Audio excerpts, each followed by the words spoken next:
மாடி தோட்டத்தில் மிளகாய், பாவக்காய், தக்காளி, வேப்பன் செடி எவ்வளோ அழகாக இருக்குது பாருங்க. பச்சை மிளகாய் ஒரு 1/2 கிலோ பச்சை மிளகாய், 1.5 கிலோ பறிச்சிட்டேன். 1/2 கிலோ 1/2 கிலோன்னு 1.5 கிலோ பறிச்சிட்டேன். எங்கள் மாடி தோட்டத்தில் இருக்குது. எவ்வளோ அழகாக இருக்குது பாருங்க. ஒரு 4 செடி தான் இருக்குது பச்சை மிளகாய் செடி. ஆனால் ஒன்று கூட காமிக்க மாட்டேங்குது.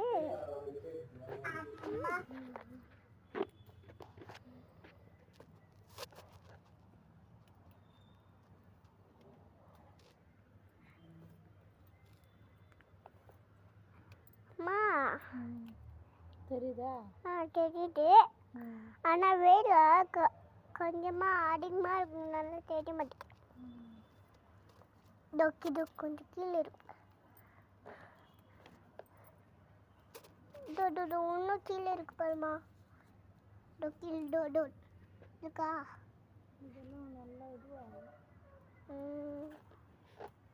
இன்னொன்று இருக்கு. குத்தி மடி ஒன்று இருக்கு. அப்படி போய் அப்படி வந்துட்டு அப்படி போ. அழகா இருக்குல்ல? சூப்பரா இருக்கு. புது புது இதாம்மா